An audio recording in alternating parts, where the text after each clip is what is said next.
为什么看了很多消费陷阱的视频，你还是省不下来钱？为什么在一些东西上省的钱，又被另外一些东西浪费了？为什么辛苦省钱带来的不是快乐，反而是羞耻和失落？为了搞清楚这些问题，我要给屏幕前的你打造一个人设。现在你是个老板或者高管，收入很高，生活很好，别人会觉得你很有实力，但这需要一个前提，你得先让别人知道，否则别人只能通过一些表象来猜测，比如你开的车、穿的衣服、戴的手表。你看，这些商品不仅被你使用，也为你代言，它们组成了一套符号系统，构建起你的社会身份，不管这个身份是真的还是我为你打造的。在某种意义上，我们的消费目的并不是占有商品，而是定义身份，而简单粗暴的停止花钱，其实是对身份的压抑。只要你还在乎别人的看法，你就永远跳不出消费陷阱，也就不断纠结前面的3个问题。Hello， 宝子们，我是星河，今天咱们聊聊消费的本质。既不提倡在压抑中省钱，也不鼓励为身份买单，而是在满足各种需求的前提下，让花钱的收益最大化。猜一下，你每天会看到多少广告？50、500？答案是5000。这些广告的目的并不是告诉你他们的商品有多好，价格有多便宜，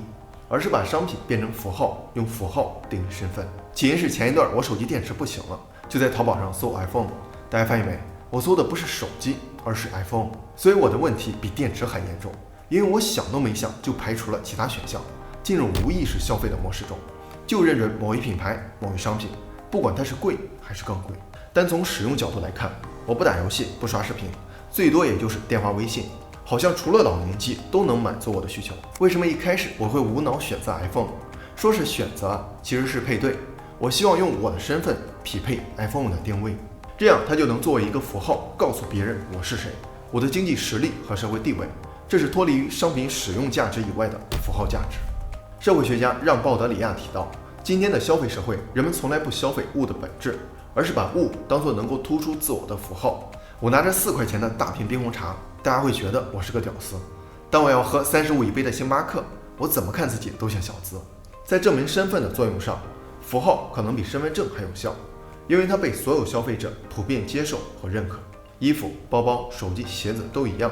强调使用价值没办法拉开差距，但强调符号价值就很容易形成3、6、9等。而划分商品等级的本质是划分消费者的等级，人们会在对应等级上完成我是谁的身份塑造。一旦你接受了被符号定义的身份，你就不再是拥有主观意识的主体，而是被他人凝视的客体，像我一样掉入无意识消费的陷阱中。这也是每天5000个广告的终极目的。你开始用第三者的视角来审视自己，把自己当成供外界观赏和评判的物品。这个过程被弗雷德里克森和罗伯茨称为自我客体化。在消费行为的表现就是，你购买商品的初衷不是自己真实的需求，而是他们说这是年轻人的第一台车，他们说你的衣柜永远缺一套高定，他们说买了中产3宝你就是精英大佬，他们说不骑行、不冲浪、不露营你就不精致、没品味、不爱自己。总之都是他们说的，而你是在他们制定的标准下用各种符号堆砌起来的 NPC， 失去了玩家该有的主角感。在消费身份客体化的前提下，如果简单粗暴的停止消费，你会经历什么呢？你能从省钱这个行为获得满足和快乐吗？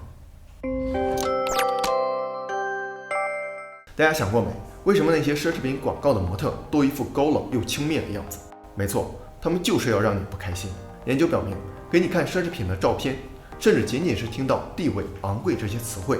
就会引发攀比、要强等负面情绪。你会想，我也要买这些东西，然后站在高位鄙视其他人。也就是说，如果你不花钱，你首先要接受消费市场对你的道德审判。这也是为什么社会学家齐格蒙特·鲍曼指出，消费者社会的贫穷不仅限于物质匮乏，也是一种羞愧感和负罪感的心理状态。在这种状态下，你会变得偷感很重。你想省钱，但又不想让别人看出来你在省钱，所以你可能会在一些地方上过度委屈自己，又在另外一些地方上补偿性消费，在省钱和浪费之间反复横跳，支撑自己脆弱的身份认同感。另外，根据马斯洛需求层次理论，我们每个人都有需求，当一层的需求被满足之后，就会争取更高层的需求，而且从低到高的每一层需求几乎都能在消费中得到满足。所以很多时候你省钱的代价是压抑自己的需求。在安全需求上，假如有2块香皂，一块普通的2块钱，一块抗菌的6块钱，你会省钱买普通的，还是多花2倍的价钱买个放心？事实上，2块香皂没有区别，但如果你在纠结中选择了前者，你就压抑了安全需求。在社交和归属感上，你看到身边的朋友都换了最新款的 iPhone， 会感觉自己的手机变卡了。你看到很多人在朋友圈穿着 Lululemon 练瑜伽，也会质疑自己的身材走样了。如果你因为这些产生了失落感，你也压抑了归属需求。问题就在这儿，你不是没有了需求把钱省下来，而是为了省钱压抑了需求。就像一个小孩每次看到想要的东西，父母就在旁边告诉他咱家没钱。这种不配得感会长期消耗你，让你觉得你不配交朋友，不配去享受，不配被尊重。所以我觉得那些简单粗暴的呼吁停止花钱，并不一定是合理的消费理念。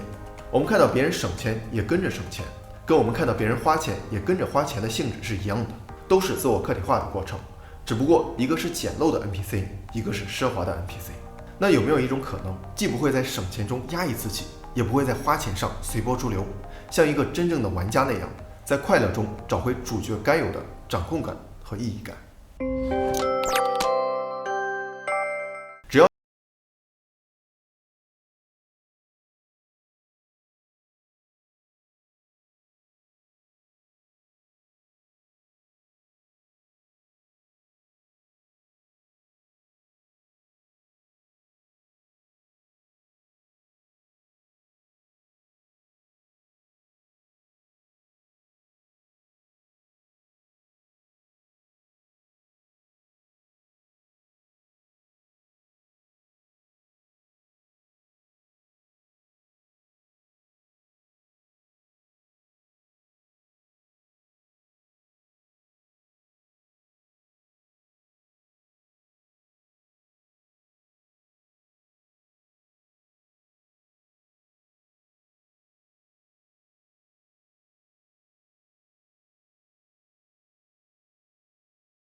用各种理由说服自己，买完了又有点心疼，太贵了。但这种消费就是耗费人生和时间的。只有当商品就是商品，别人都是 NPC 的时候，消费才真正是为我们服务的，我们也才能在花钱中找到主角感。